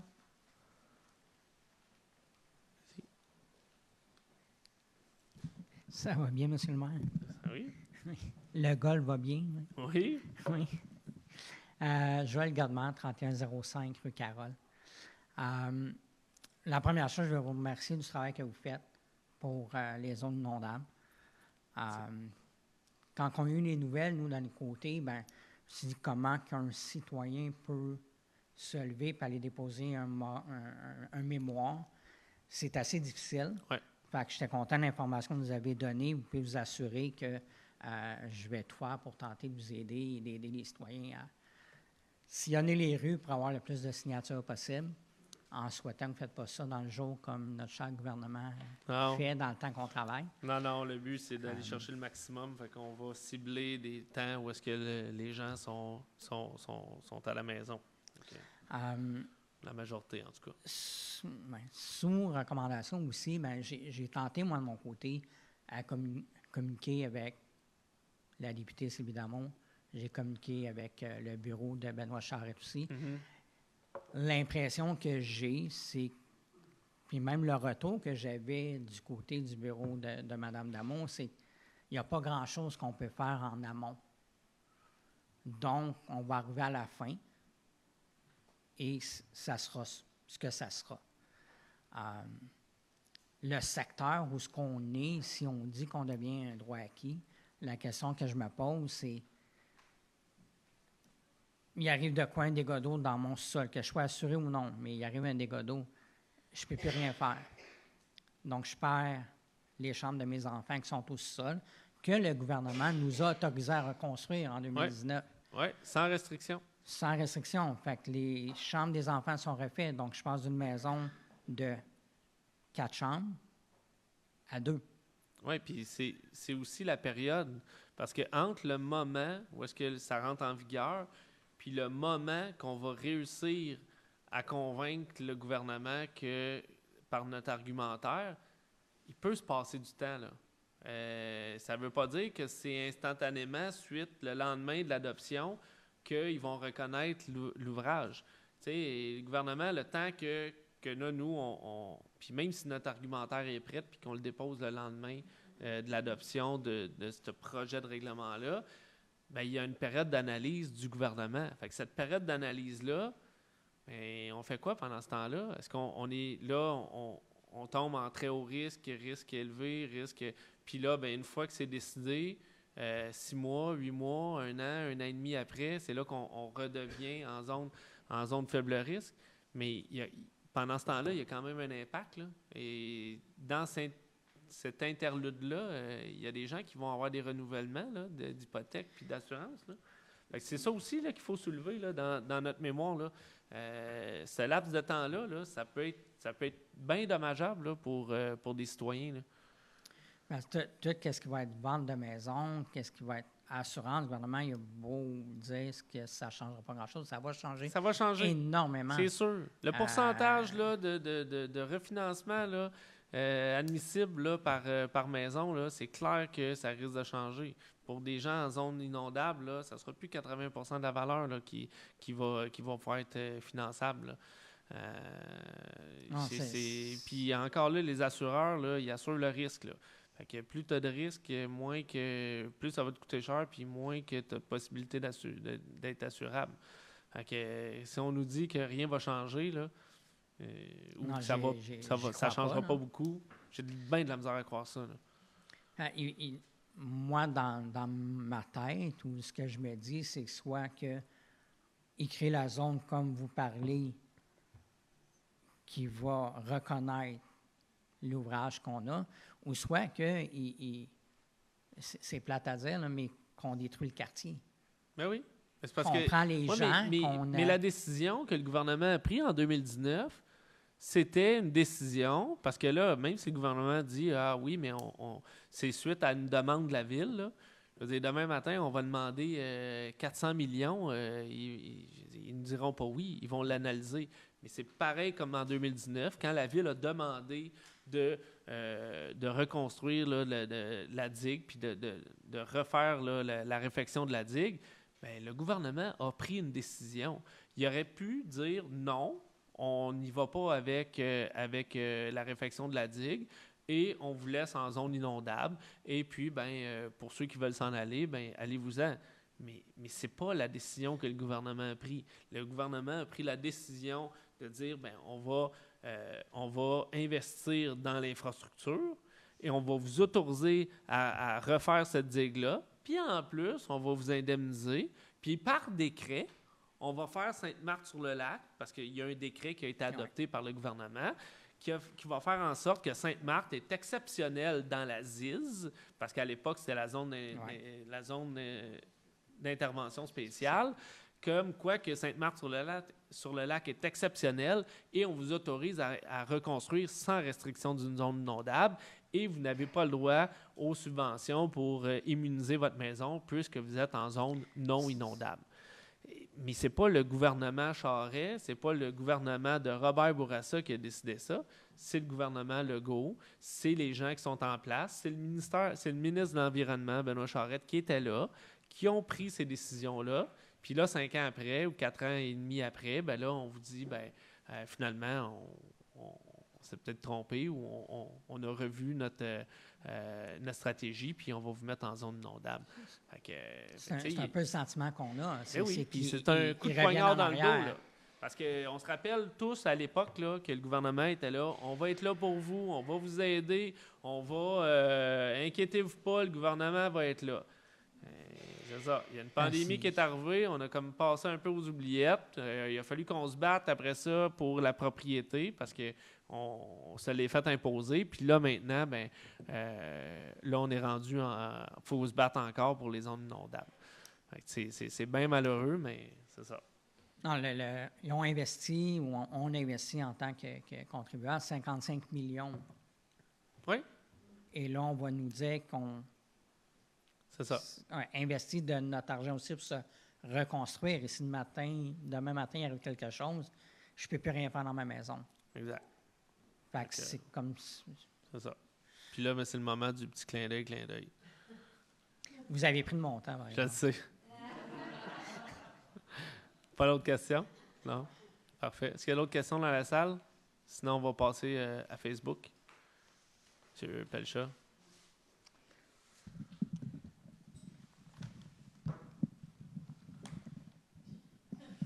Ça ne veut pas? Ah, il veut pas? Ah, c'est parce que... Ouais. Bon, bonsoir. Armand Pelchat, 40e à Saint-Blanc. Juste sur le 6.3, les mesures alternatives, ce serait peut-être bon de spécifier que tous les gens qui ont besoin de ces services-là, je pense qu'ils n'ont pas besoin de payer ou quoi que ce soit. Hein? Non, je pense pas. Non, c'est ça, hein, c'est gratuit, mais les modalités, honnêtement, je les connais pas par cœur, mais ça, c'est qu'on autorise la signature de l'entente, là, mais... Est-ce que vous avez un micro, M. Lefebvre? Il y a un coût prévu de base, puis à l'usage aussi, après ça, il y a des coûts qui vont être chargés à la ville. OK. C'est gratuit pour le citoyen. OK, pour le citoyen, c'est ça. Ouais. C'est pour le citoyen, c'est ça. Fait qu'il peut faire... Mais le service de police sont aussi contents qu'on ait ce service-là parce que, il faut comprendre que quand il y a un litige entre deux voisins, il y a souvent une escalade, hein? Fait que, puis ça commence avec un problème, des fois petit de même, puis là, à la fin, on fait des plaintes sur tout parce que là, le maudit voisin, il est bien fatigant. Fait que la police, souvent, est appelée à aller là. Fait que si on est capable d'aller en médiation puis de régler ça, les services de l'urbanisme risquent peut-être d'être moins occupés pour des cas comme ça, puis les services de police aussi. Fait que, ça va être utile aussi pour les citoyens qui n'auront peut-être pas à payer pour un avocat, tu sais. Non, je pense que ça vaut la peine d'aller voir, là. Je veux dire, on y va pour une première année, là, mais c'est ça. Je pense que ça vaut la peine d'aller explorer là, avec cet organisme-là. OK. Puis pour ce qui est les nouveaux réglementations de zonage pour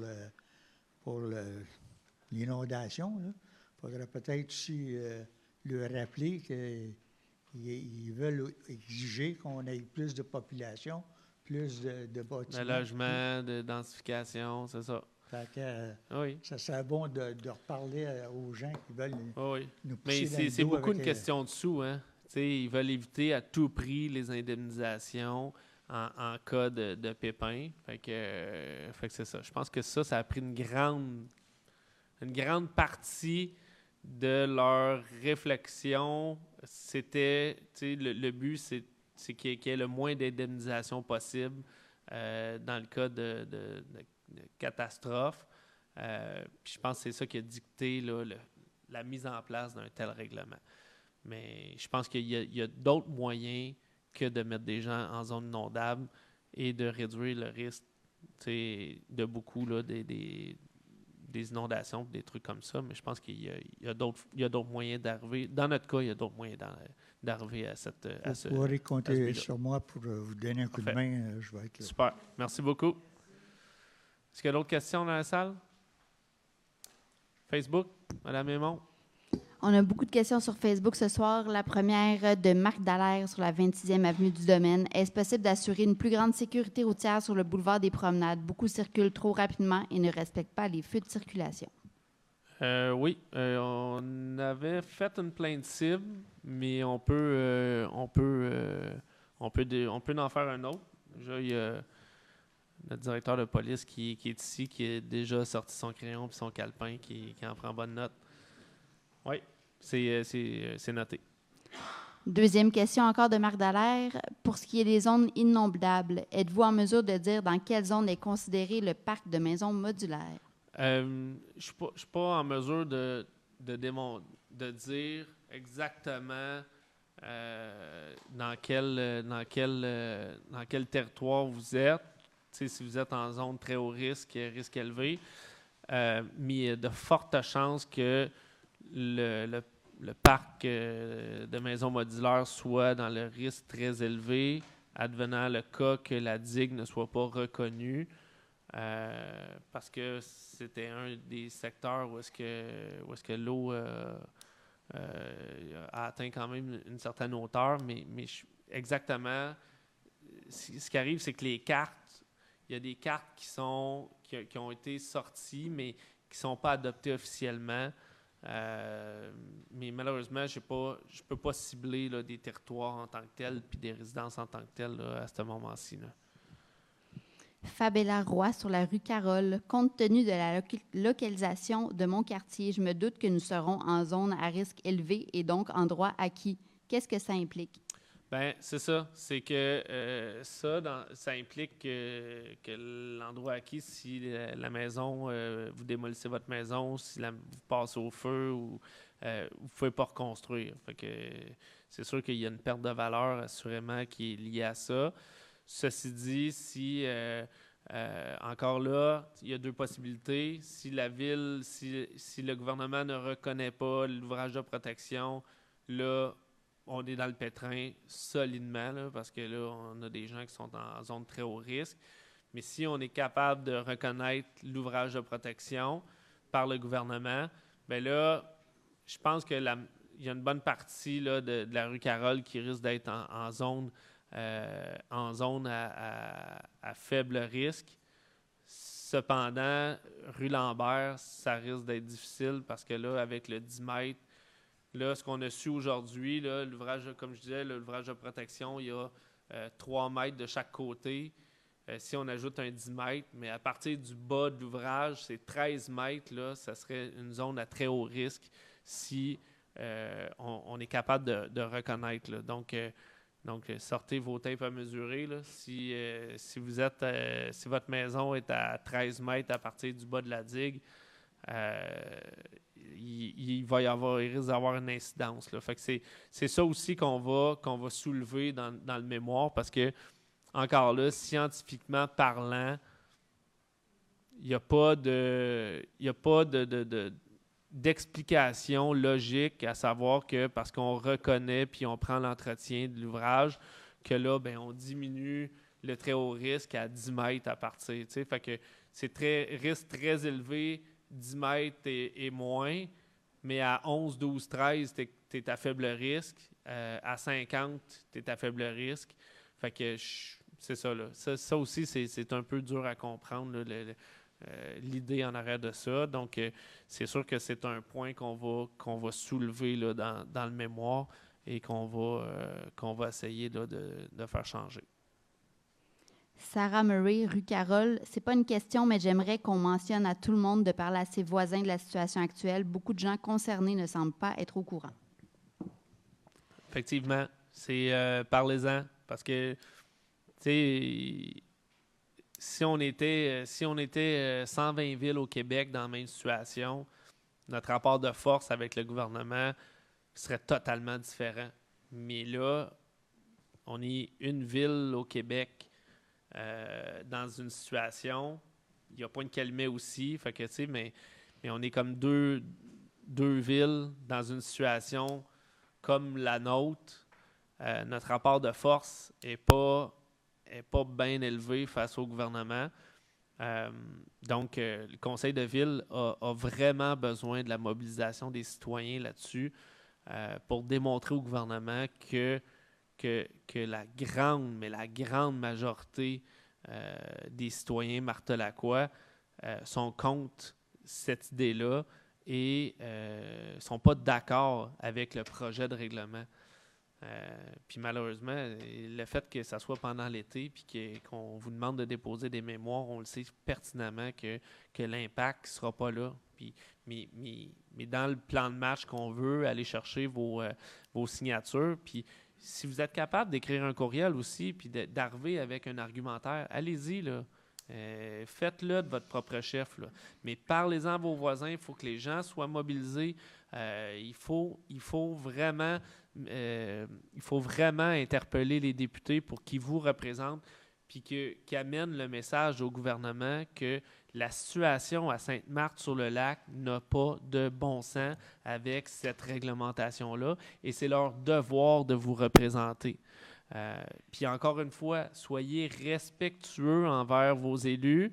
Ça ne donne rien d'arriver puis de leur crier après la tête puis de leur dire des bêtises. Mais si vous expliquez vos points clairement en disant que ça n'a pas de bon sens puis ça a un impact important pour nous, bien, ils n'auront pas le choix de prendre, de vous écouter puis d'amener ça plus haut dans la sphère à Québec, puis de mettre de la pression sur le gouvernement puis sur le ministère de l'Environnement. Mais c'est important qu'il y ait une mobilisation citoyenne parce que sans vous, là, on va avoir de la misère à faire plier le gouvernement puis à faire changer le projet de règlement. Mais c'est important que vous en parliez avec vos voisins pour qu'il y ait une mobilisation exceptionnelle de la part des citoyens.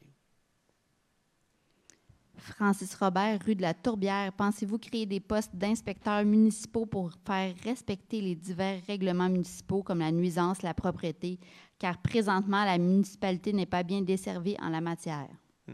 Il faut comprendre aussi qu'on était en négociation de convention collective, fait qu'il y avait une grève de temps supplémentaire. Donc, ça n'aide pas non plus aux inspecteurs de sortir en dehors des heures ouvrables. Ceci dit, on a quand même quelqu'un sur le territoire. Est-ce qu'on peut faire mieux? Je pense que oui. On peut être plus présent sur le territoire.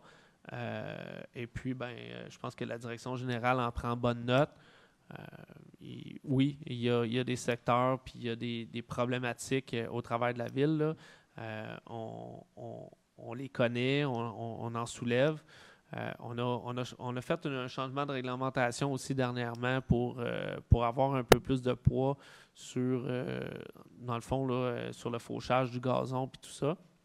Mais c'est pareil comme l'arrosage. Il y a des gens qui arrosent en dehors du temps réglementaire. Quand on est en interdiction d'arrosage, je pense que c'est important que la ville, faut qu'on soit là pour être présent sur le territoire. Fait que, non, je pense que la direction générale en a pris bonne note. Lynn Charbonneau, domaine 27e Avenue. Comment peut-on passer à zone inondation risque élevé alors qu'on a une digue que le gouvernement a donné l'autorisation pour la construction de maisons suite à l'inondation?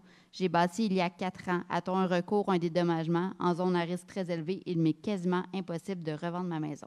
C'est la grande question. Honnêtement, je ne sais pas... tout ça, c'est le gouvernement provincial qui va mettre ça en place. L'indemnisation, je ne pense pas qu'il va en avoir. Parce que les indemnisations, c'est en cas qu'on est inondé. Malheureusement, je n'ai pas de réponse intelligente à vous donner. Il faut se mobiliser, puis il faut interpeller nos dirigeants pour leur mentionner que la situation à Sainte-Marthe-sur-le-Lac n'a pas de bon sens. Paul Damour, rue de l'Érablière. Vous avez parlé de risque de bris. Quel est le pourcentage de bris d'ouvrage fait de pales-planches dans les mêmes conditions qu'ici, ainsi que la durée de vie de ces pales-planches? Le gouvernement mentionnait que la digue pourrait être reconstruite et rehaussée en fonction du plus haut standard de sécurité. De tels standards ne devraient pas être gage d'une grande fiabilité avec un risque très minime de bris, car combien d'autres villes ont des ouvrages d'un tel standard? Je n'ai pas de pourcentage que je peux donner, là. J'en ai aucune idée. La seule chose que je sais, c'est que techniquement, la durée de vie, c'est 100 ans. C'est plus de 100 ans. Donc, mais un pourcentage, je ne peux pas m'avancer là-dessus du tout. Jean Saint-Onge, si je demeure sur Duboisé et Lorrain, est-ce que je peux signer le formulaire malgré que je ne fasse pas partie des résidences au sud du chemin d'Oka? Certainement. Certainement. C'est sûr qu'on va se concentrer vers le bas du chemin d'Oka parce que c'est des citoyens qui sont directement touchés. Mais vous, sur la rue du Boisé et tous les autres citoyens qui sont au nord du chemin d'Oka, mais vous allez être touchés indirectement. Parce que si on a des gens qui sont en droits acquis, qui ont une perte de valeur, bien, il y a une perte de valeur foncière aussi. Il y a des taxes foncières aussi qui vont baisser en fonction de la valeur. Et il y aura des revenus de moins que la ville va avoir assurément, là. Donc, c'est sûr qu'indirectement, vous allez être touché par cette problématique-là.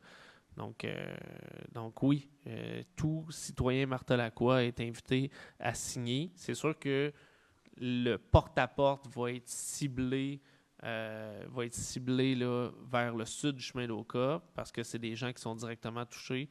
Mais on invite la population. Puis je regardais justement les commentaires là, sur Facebook. Là, je pense que je vais peut-être au-devant des questions, là, mais il y a quelqu'un qui a souligné comme quoi qu'on pourrait avoir un kiosque à la fête de la famille pour ramasser des signatures. Mais effectivement, c'est une excellente idée. Et je pense qu'on va... puis à la bibliothèque aussi. Donc quand on va mettre en branle là, les signatures, ben c'est à des places où est-ce qu'on va pouvoir vous inviter à signer là, cet appui-là là, au dépôt de mémoire.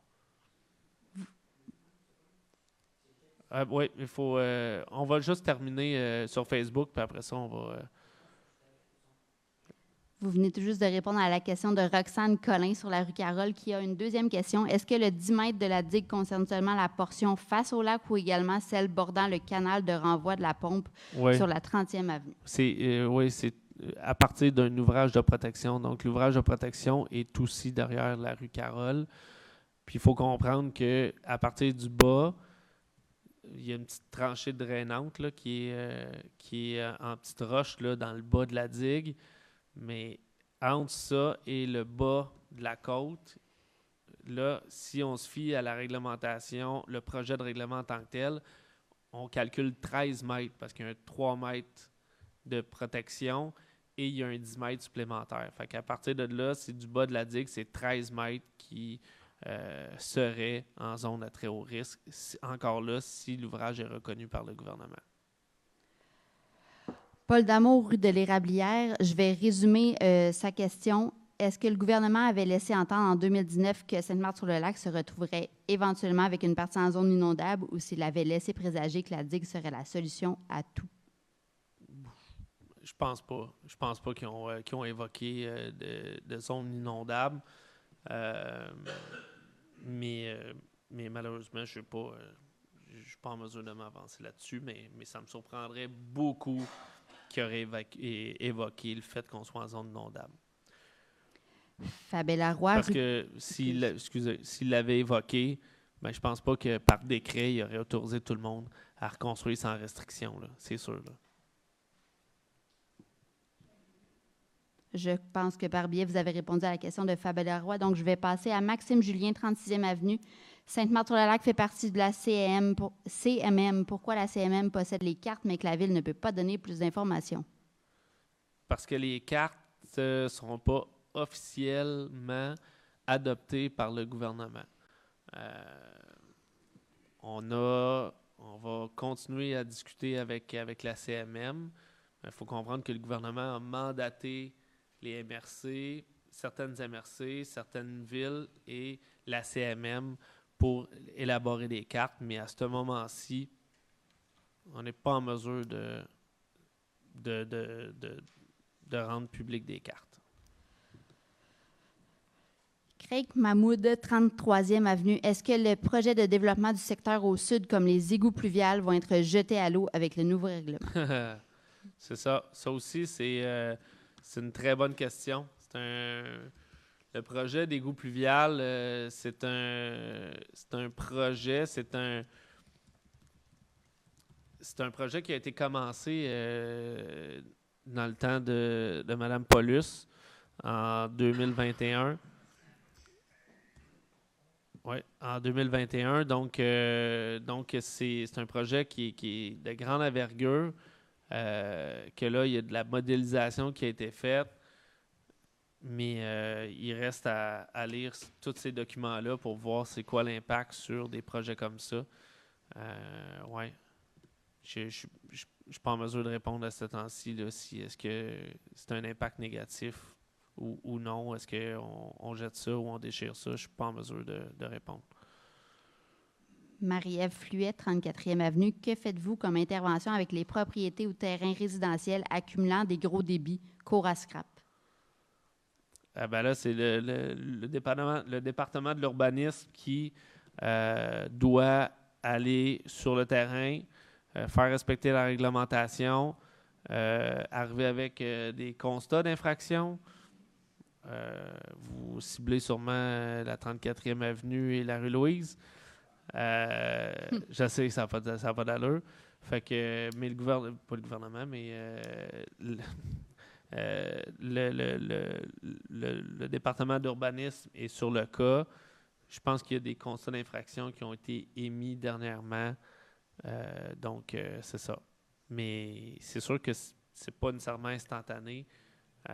Avant d'arriver puis de dire, ben on va vider un terrain, et il y a une gradation. Là. Fait qu'il faut arriver avec des avis. Après ça, constat d'infraction, on s'en va à cour, on peut aller chercher une injonction, mais tout ça, ça a des délais. Là. Mais message aux propriétaires, s'il vous plaît, aidez donc à rendre votre terrain beaucoup plus attrayant, puis la ville beaucoup plus attrayante. Là. De défaire des cabanes puis de défaire des roulottes, là, ça n'a pas sa place. Là.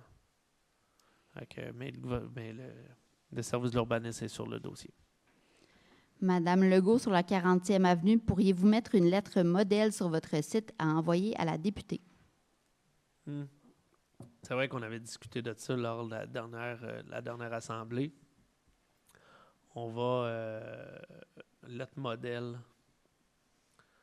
OK, on va regarder ce qu'on peut faire là-dessus. Là. Ouais.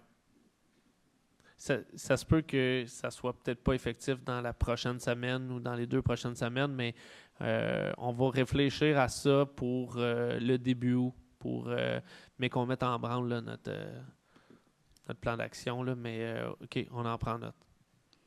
Khadija Barbe, rue de la Tourbière. En tant que maire au front Rivière-des-Mille-Îles, on vous a déposé une demande de résolution symbolique pour la Palestine au Conseil dernier. Est-ce que cela a été accepté? On a discuté, les membres du Conseil. On n'ira pas de l'avant avec une résolution. Pas qu'on est qu'on est contre ou qu'on n'est pas solidaire, sensible, exactement, merci. Qu'on n'est pas sensible à la cause, sauf que c'est un enjeu qui va au-delà de la ville de Sainte-Marthe-sur-le-Lac. Puis je pense pas que le conseil municipal a à statuer là-dessus. Les membres du conseil, moi-même, on est pour la paix, on est contre la violence, tu sais, mais je pense que dans ce conflit-là, le conseil municipal n'a pas à statuer ou à prendre position. Donc, puis de toute façon, je veux dire, il y a un certain malaise au niveau de prendre position là-dessus. Il y a tellement d'enjeux, c'est ça, c'est tellement sensible que malheureusement, on ne va pas passer de résolution. Mais ceci dit, on est très sensible, puis on est sensible aussi à ce que vous pouvez vivre, parce que c'est votre terre natale. Mais malheureusement, non, le conseil municipal n'ira pas de l'avant avec une résolution en ce sens. La dernière question sur Facebook pour ce soir, Fernando, 24e Avenue. À quel moment est-ce que la pétition circulera? Début août. On va laisser passer les vacances de la construction. Puis à partir du mois d'août, puis ça va nous laisser le temps aussi là, de coordonner ça. Parce que on a, c'est ça, on a Mme Aymon aux communications qui a un peu de brou dans le toupette, c'est ainsi. Puis elle revient de vacances, fait qu'il faut quand même lui laisser le temps de revenir en selle. Non, blague à part, on a un peu d'organisation à faire là, pour mettre ça en place. Mais à partir du début août, on va ouvrir la machine, puis on va être là sur le terrain pour aller à votre rencontre. C'est bon? Est-ce que dans la salle, là, Mme Ellison, là, vous aviez...